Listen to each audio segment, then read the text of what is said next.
Well, several centuries ago, in a cave in a jungle somewhere in Asia, meditating on unconditional love were 7 monks. There was the head monk, his brother, his best friend. The fourth was the head monk's enemy. Rumor has it they just couldn't get along. And the 5th monk in the group was a very old monk.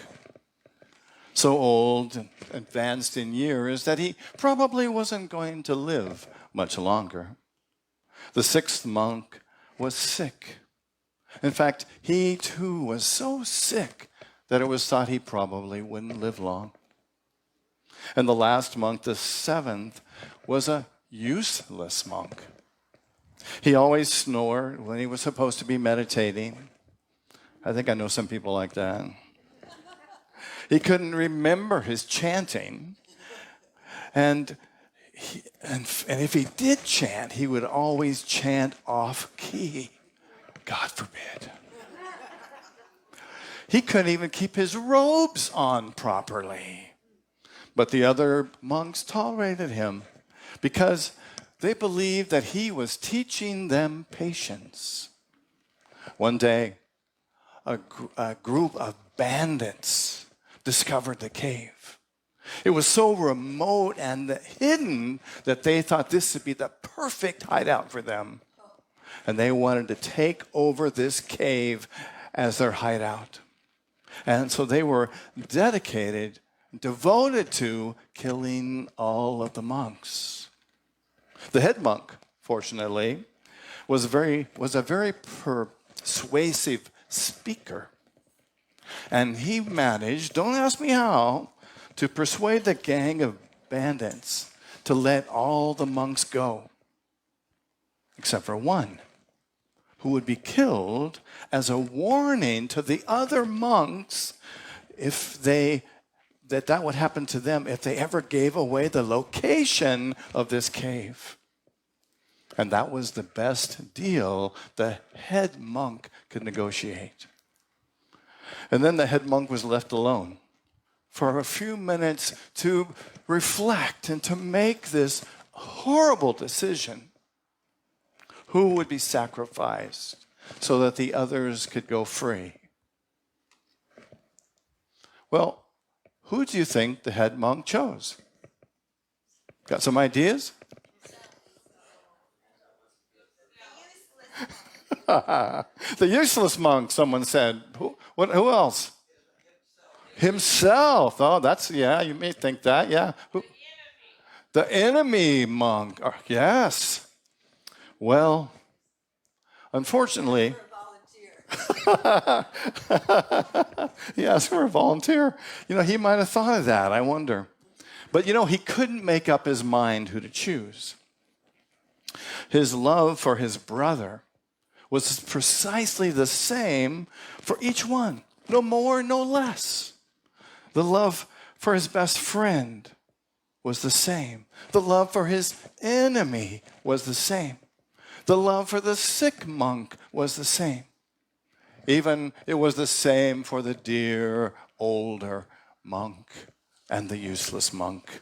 I'm not sure if I said all 7, but you get the gist of it.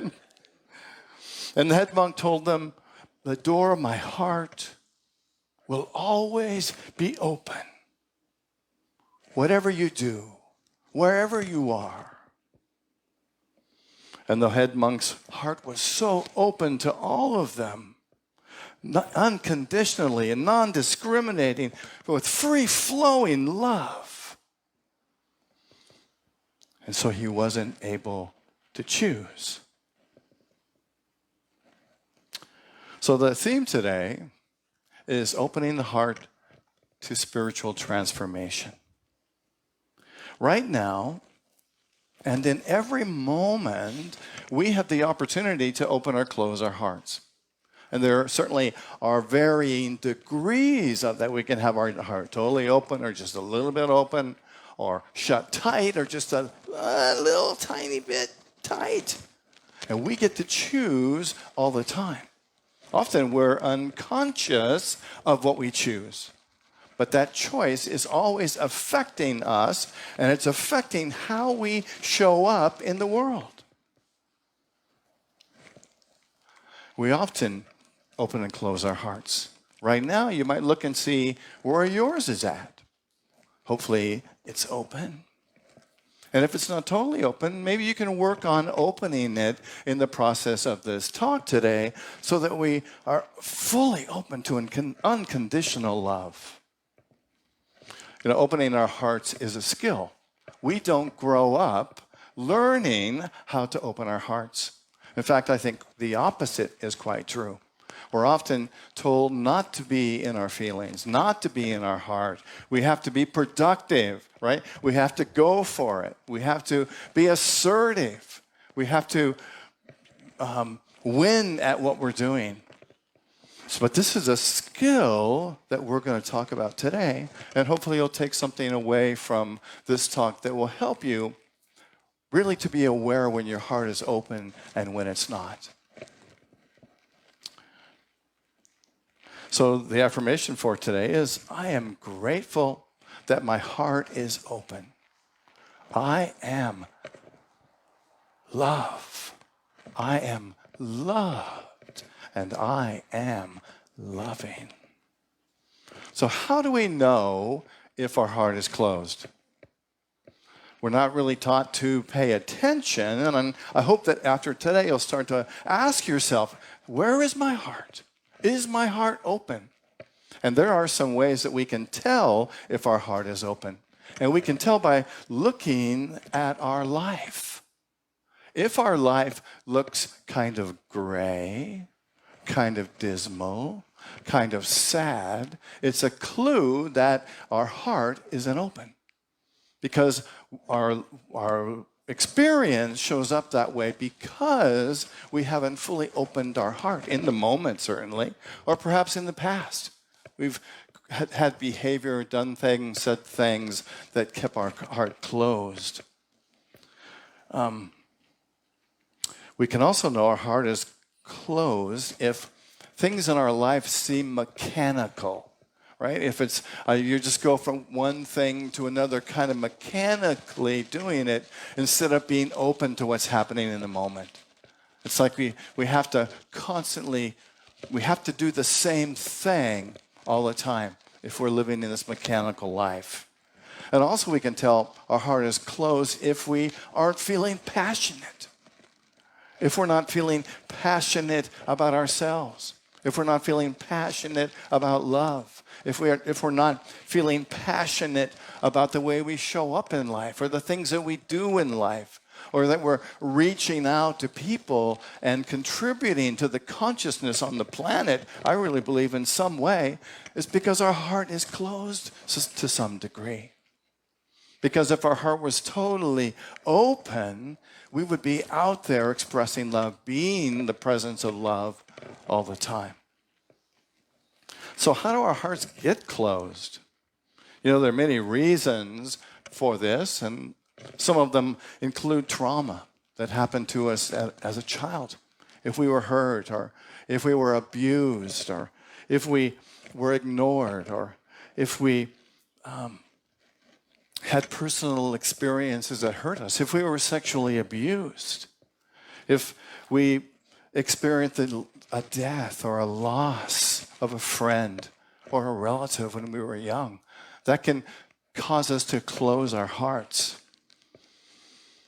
If we experienced a romantic disappointment early on, or any time in our life, it could cause us to close our heart. We can close our heart because people don't agree with us. You know, we're living in a very challenging time in our country and in the world, wouldn't you admit? And we certainly can find lots of things to disagree about right now. You know, the COVID virus, and how do we protect ourselves from it? Do we mask? Do we not mask? Do we get vaccines? Do we not get vaccines? These ideas have created lots of tension in our community, here on Maui, in the world, in the country. And how do we be in that and keep our hearts open? And that's what we're really talking about today. How do we keep our hearts open when we really believe we're right? Everybody should do what I do, right? Ever feel that way? Is there anybody who doesn't have an opinion about all of this? Probably not. So what we're really looking at is how can we be in our hearts and disagree with what people are choosing and still love them and still love ourselves and be okay when somebody doesn't agree with us. Yeah. What a challenge we have. It was really what a great opportunity. As we know, on this spiritual path, everything that's a challenge is an opportunity. And so we've got a big one right now to learn how can we embrace and hold and love each other despite the fact that we want to make different choices. Can we keep our hearts open, even to people who don't like us? A father-in-law of mine, I've had a couple of them, didn't like me. And he would never listen to me. And when I went to see, when my ex-wife and I would go to visit him, he would always treat me as if I wasn't there. And what I found myself doing was just shutting down and saying, okay, I don't need him anyway. Ever feel that way? You know, it's like, doggone it, I'm going to show him, so I'm going to be the same way. And what I decided to do was to do the opposite. I decided that I'm just going to love this guy. And I'm going to love him so much. And I'm going to be so real about it that he's going to have to love me. And I loved him, and I loved him, and I loved him, and I paid attention to him, and I visited him even without my ex-wife, who wasn't my wife at that time. And as it turned out, he and I ended up shooting archery together. We both loved archery. And not at each other, I might say, but... But we loved, in fact, we made arrows together that we shot. You know, we bought the pipe and we cut it and we put the feathers on it and the tips on it. And then we'd go and shoot, and we had a blast. And I know that I became one of his favorite people because I was able to open my heart to him, even though it appeared to me like he didn't like me. So, how can we open our hearts? How can we open our hearts? So I'm going to give you 5 things, a number of things really that you can take home with you today to practice opening your heart. And the first thing that we can do is to become aware that our heart is closed. And I hope that after today, you're going to know when your heart is closed or whether it's open, because you're going to start looking at it and asking yourself, oh, isn't this interesting? I feel like this cloud is caressing me. Ever feel that way? And it's like, oh, here comes that cloud, and I'm shutting down a little bit. My heart isn't open. And you'll start to realize, oh, my heart's not open. So that's the first part of this. And the first part of any transformation is recognizing it. Realization has to come before we can make a change in our lives. So we realize, oh, interesting, my heart is shutting down. And we can look at it just that way. Isn't that interesting? I'm shutting down.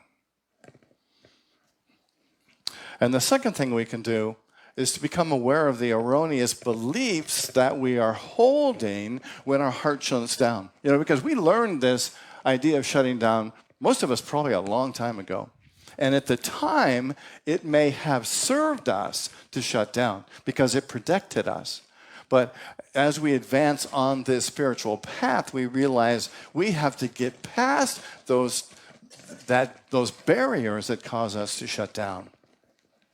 So, what is the subconscious belief that you might have that allows your heart to shut down. It may be something like, I believe that if I keep my heart closed, it will protect me from pain and loss. Ever have a thought like that? If I shut down, if I close my heart, I'm going to be protected. I'm going to be solid, right? Nothing's going to get through to me. Yeah? Ever felt that way before? I think we've all felt that way, haven't we? I'm going to put my barriers up and nothing is getting in. This was very much the way I felt in the 1960s. And I heard this song, I'm a Rock, by Simon and Garfunkel, right? And I was so blessed because in an English class that I had, the teacher taught a lot of Simon and Garfunkel songs, like The Sound of Silence, and we went through them and looked at the lyrics. But we looked at this one too, and it really was a profound awakening for me. So I think rather than sing it, I will share the lyrics with you. That's a note for another day. I'll make note of that. Thanks, Kurt. So, a winter's day in a deep and dark December, I am alone, gazing from my window to the streets below, on a freshly fallen, silent shroud of snow. I'm a rock. I'm an island.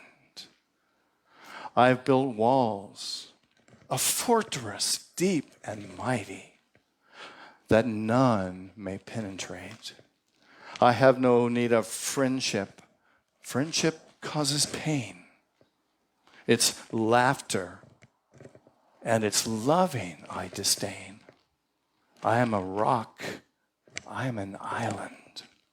Don't talk of love. Well, I've heard the word before. It's sleeping in my memory. I won't disturb the slumber of feelings that have died. If I never loved, I never would have cried. I am a rock. I am an island. Wow. Remember that song? Remember, feel it just really resonated to me. It's like, wow, I love that song because that's where I was at when I was 16, 17 years old. So how can we open our hearts? We can discover the lie in the erroneous belief. So the lie in this belief is that anything that closing our heart is going to keep us from loss or pain. Is that true? The truth is, nothing can keep us from loss and pain. Loss and pain are experiences that we have in this lifetime. No matter how many walls we put up, we can't protect ourselves. So we want to discover the lie that's behind the erroneous belief. And how can we open our hearts? We can realize that we have the ability to choose to keep our hearts open or to close them. And that's a powerful, powerful choice that we have. Am I willing to open my heart? This is a difficult situation. The person I'm going to be with in a moment is difficult. I got to be tough. I got to put up my fortress. So how can we open our hearts? We can do some heart-opening practices that I'm going to share with you. The first one is what I call the mirror practice. And it's really simple. A lot of us probably did this early in our exposure to New Thought, and that was just to stand in front of the mirror and talk to yourself, to look at yourself. This is an old practice, but it's a powerful one. And to say, I love you. To look in your eyes and to say, I love you. I really love you. I love you. Let's just say that together and imagine you're saying it to yourself. I love you Say it together. I love you. And as you look at yourself, really feel that. Because as you know, until we can really love ourselves, we can't love anybody else. Because the love that we have for ourselves is the very same love that we share with other people.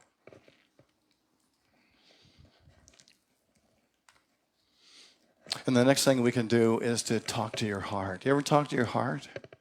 We have the ability to talk to this place in our anatomy and into this heart consciousness and to say to it, I love you.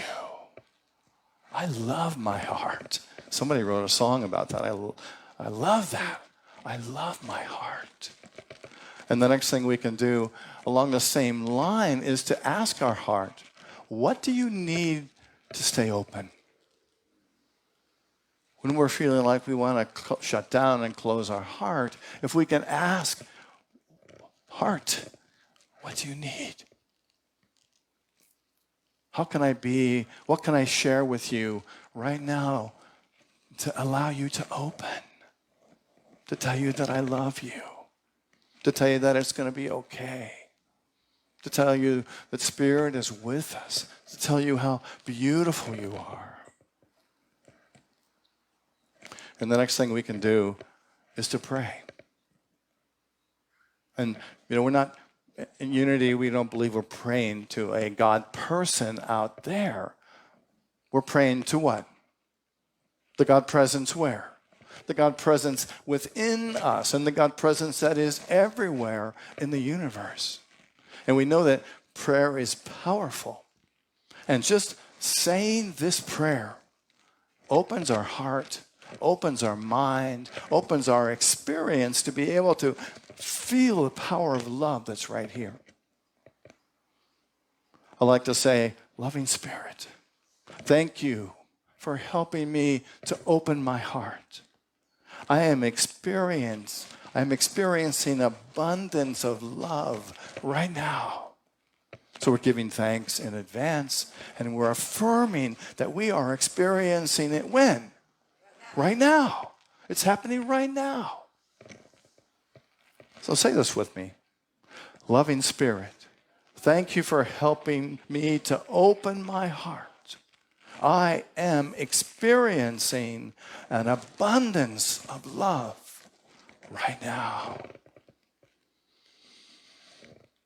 And that presence of God that is who you are, knows this truth, opens to this love, and it's transforming. This is the transforming power of opening our hearts. And the next thing that we can do is to affirm. Use affirmations. Affirmations are powerful tools, a lot the same way that prayers are, to change our consciousness, right? To help to move out the erroneous thoughts, the error thoughts, and remind us to be present in this moment. And when we say affirmations, we use statements that are positive and affirm the truth right now. Let's say our affirmation for today again together. I am grateful that my heart is open. I am love. I am loved. I am loving. And another thing that I believe is really powerful to do is what I call a self-love meditation. And I'm going to lead us through one in just a few minutes. And it's a meditation where we close our eyes and we say some affirmations like I'm worthy, I am loved, I am beautiful, I am powerful. And we imagine that this heart energy is moving through us and even out through our hands, into our body, into our mind, and into the universe. And then we sit in that place for a short time. And I'll guide you through that meditation in a couple minutes. Another practical things that we can do with this, to practice opening our heart, is to, do you ever meet with anybody? You ever have meetings or get together or take a walk on the beach? Well, before you do that, to say, you know what, I'm going to open my heart. I'm going to open my heart to this person as I'm about to meet with them, so that when I meet with them, my heart is open. I'm standing in that place of love, that place of power, that place of joy. And then go into that meeting with that person with that intention. And the next thing we can do is to practice opening your heart when you talk with a stranger, even at the grocery store, or if you're in line for something, just to practice that. To say, okay, I'm opening my heart. You might not say it out loud because they might arrest you, but you say, okay, I'm opening my heart. I'm opening my heart to this person that I don't know, but I am totally present. I'm totally coming from a place of love. And I'm bringing my heart here and now, right now. And the third thing that we can do is to practice opening your heart when you talk to a challenging person. And this is where the work really happens. And as I've been creating this talk this week, Emily and I have talked about this, and Kurt and I talked a little bit about this morning, is that's going to be tough. And what we think happens, there's a misconception about opening our heart, and especially opening it when we're going to meet with somebody challenging. And the misconception is that we think if I don't open my heart, I'm not going to be assertive, I'm not going to stand up for what I want. But believe it or not, the opposite is true. When we open our heart, and we have to face a challenging situation or something's difficult, if we open our heart, it totally changes the perspective and the energy of the situation that we're moving into. The thought used to be if you are going into a challenging meeting, you get yourself all psyched up, you get yourself all worked up, you get your mind thinking, you get your aggressive hat on, and you're like, ooh, I've got this. But what if we just go into it with love? I'm just showing up in love. Unconditional, perfect love. And that's what I'm bringing to a potentially challenging situation. And what's going to happen? It's not going to be challenging. Interesting how the simplest solutions are so much more powerful than the ones we think are powerful. I am grateful that my heart is open, and I am love. I am loved, and I am loving.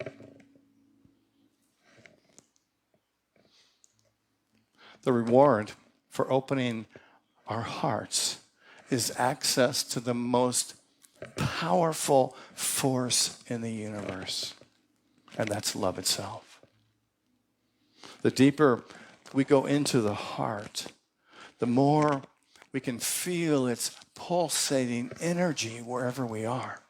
The more we can bring that to our current situations, the more we can bring that into all the opportunities that show up for us to experience and express love. Interesting that that energy is kind of happening on the planet right now to a larger extent. And it's because we are all being called forth to love more, to be the presence of love. As we open our hearts, we'll find that we open ourselves to the guidance of Spirit. And then we will be guided by this heart energy, by this love energy that is the truth of who we are. So you might wonder, whatever happened to the 7 monks? Reverend didn't finish that story. Well, what happened to the monks when the head monk couldn't make a decision? You know, this story, as it was told many years ago, ends right here. It didn't say how it ended. And so I figured it out for myself. I know what happened next. When the head monk explained to the bandits that he wasn't able to choose between them, when he told them of the process and what they were meditating was opening their hearts, when he told them about unconditional love, when he told them about the power of love in our lives and how we can demonstrate that power, the bandits said, "Oh, can we join you?"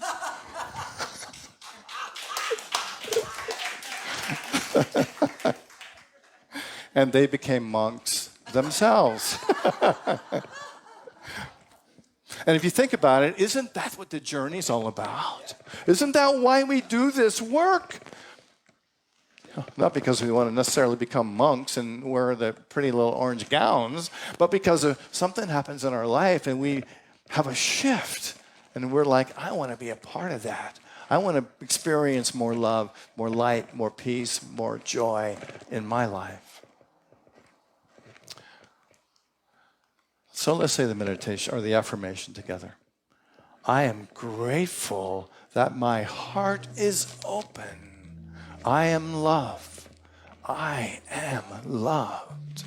And I am loving. I invite you to close your eyes. And take a deep breath and breathe into this moment, feeling the power of love moving in and through and as you.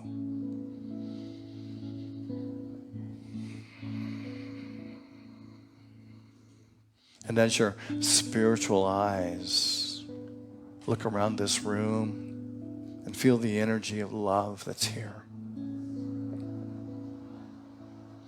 I invite you to focus on your heart. Breathing in and breathing out.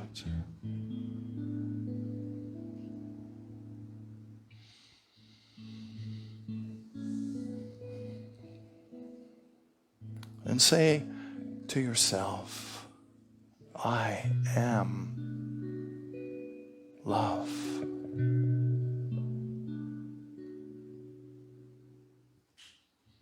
I am loved. I am loving.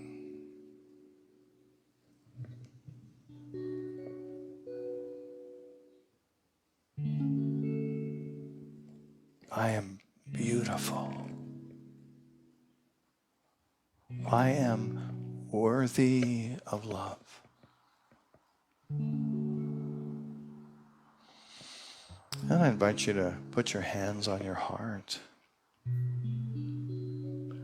And imagine that you are breathing into your heart.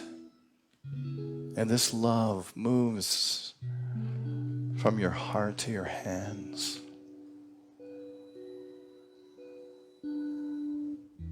Breathing in. As you breathe in, imagine that the love you experience is magnified. Breathing out, imagine that it moves out through your hands into the world. Breathing in, breathing out.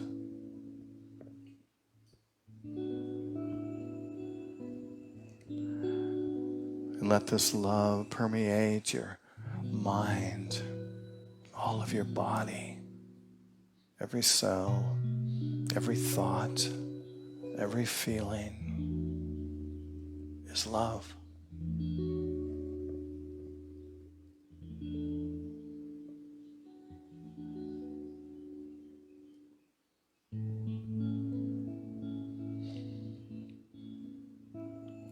And now let's just rest in this beautiful sacred, safe place of love.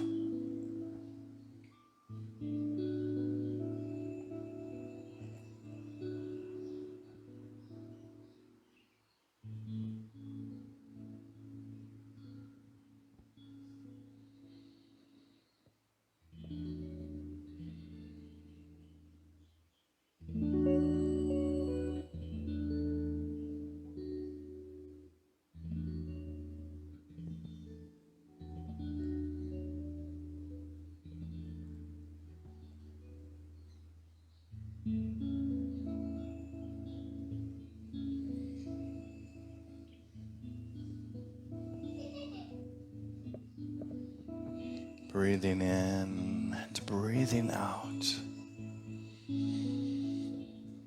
Experiencing and expressing the fullness of love.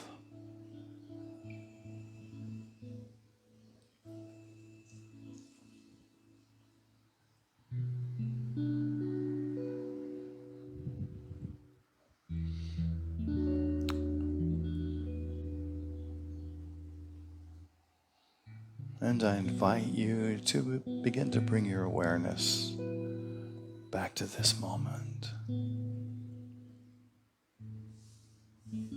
Holding on to this love. Sharing it with your friends, with the world.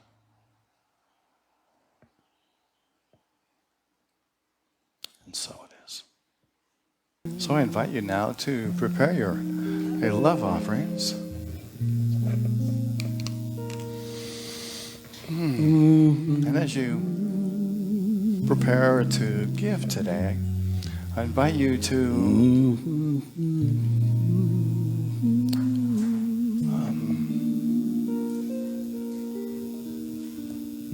open your heart to giving. We know as we give, so we receive.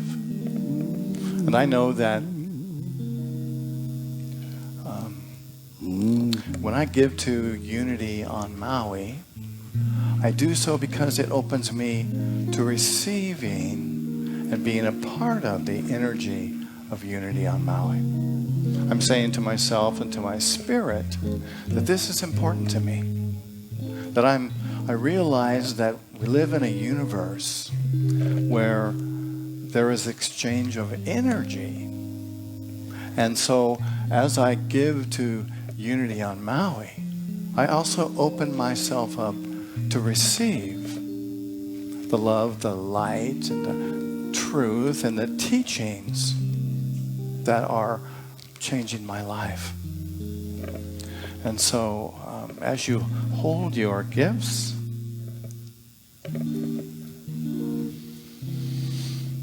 I give thanks for them, and let's affirm and pray together our offering affirmation together. Through a grateful, giving heart, my mind and life overflow with the abundance of God's all-providing, infinite supply. And so it is. Thank you, loving Spirit, for these gifts that have come to us in love. We hold them, we bless them, and we give thanks for them, knowing that they move through this community, through this spiritual center, out across this island and into the world. And we behold a world filled with joy, with peace, and with love. So it is. Thank you.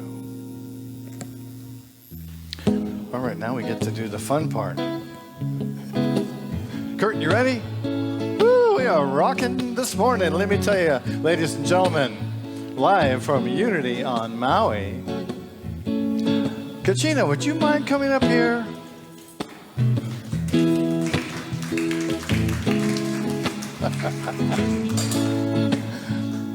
Well, I want to tell you how much I love you and how much you have brought to this ministry.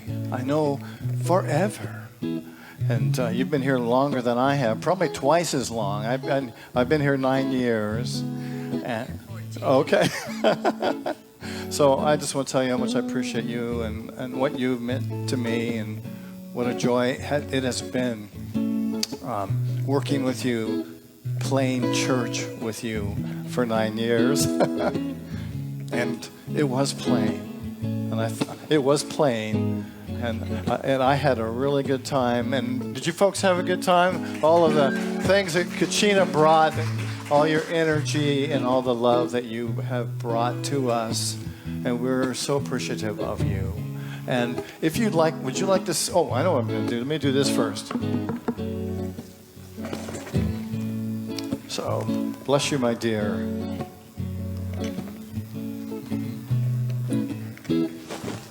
Thank you. But don't go away. We're not done with you yet.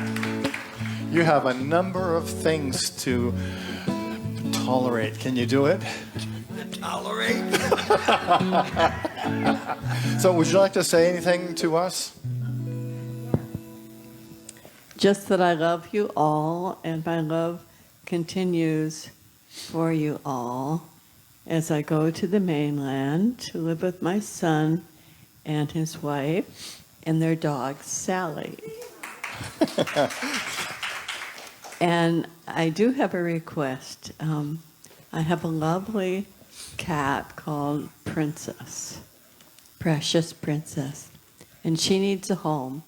And if you should know of any link for that, I'd be very grateful. Thank you. Thank you. Oh, don't go away. You got some fun to have here yet. So first of all, why don't we sing happy birthday to Kachina? Your birthday is when? 27th. The 27th. So let's wish Kachina a happy birthday.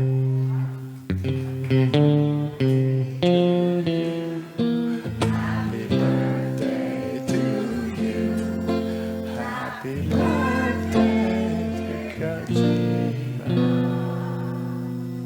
Happy birthday to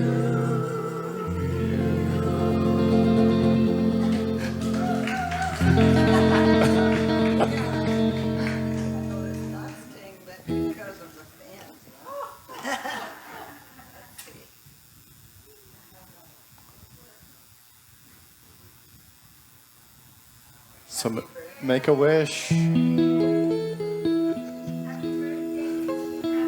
love you, Kachina.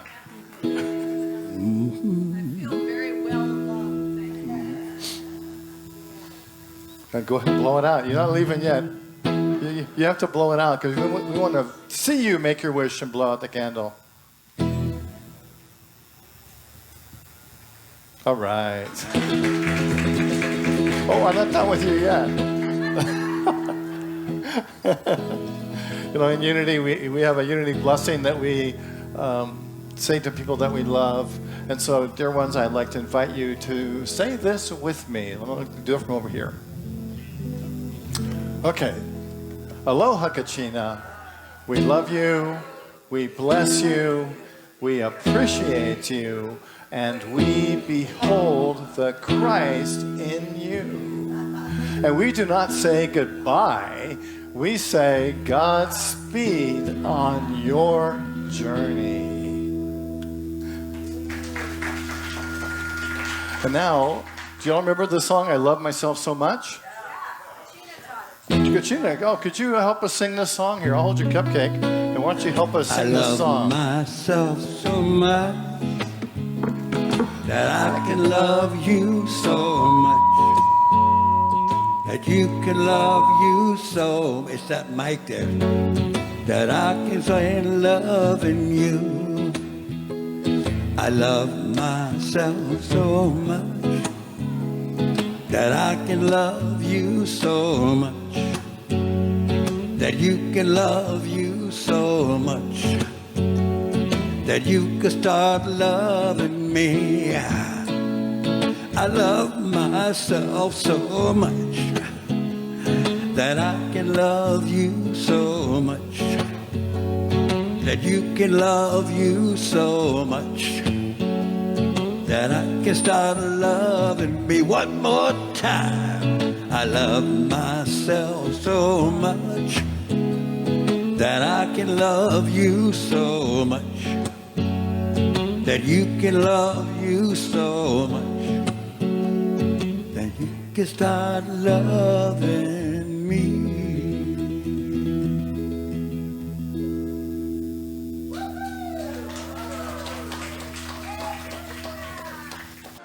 And, there's a lot of people have expressed interest in joining Unity Church of Maui, becoming a member of our community. And if that is you, you can send me an email at blaint2 at gmail.com, and we'll work out a time to have a membership class. It's a 2-hour class. It'll be a lot of fun, and we'll talk about Unity principles, what we believe in, and share our love and our hearts with you. And if you're a member of Unity Church of Maui, every year we are required by our bylaws to fill out a new membership card, a new card. It's not for new members, it's for existing members, so to renew your membership. And those cards are on the table at the back. And next week, my talk is titled, What Do We Know About God? Yeah, I know. A lot of people have a lot of opinions and a lot of beliefs, but I know the truth. and I'm going to share that with you. I'm going to share that with you next week. Finally, we're going to get the truth. So put it out there. You're going to hear it first right here next week.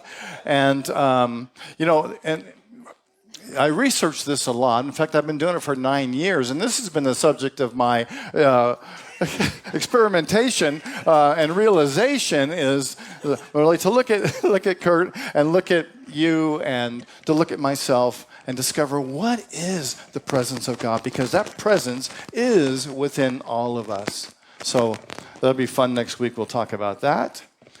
And let's see, what else do we have here? I think that's about it. So let me just say that I noticed some people have taken your masks off, and you can put that back on. Remember, we are trying to stay safe here at Unity on Maui. And for the social time that is coming, I'm going to ask that you remain socially distanced. I myself probably will take my cupcake and eat it someplace else because I do feel it's important to keep myself safe. And I hope that you can love me unconditionally in spite of my opinions. and so I just ask that you be safe today. And when you're finished eating your cupcake, to put your mask back on, stay socially distanced as we party and celebrate with cupcakes and drinks today in celebration of our dear Kachina. So with all that being said, why don't we stand? And let's take a deep breath and pray and affirm together the prayer for protection, which begins, the light of God surrounds us. The love of God enfolds us. The power of God protects us. And the presence of God watches over us wherever we are. God is. God bless you, friends. Mahalo. See you next week. Aloha.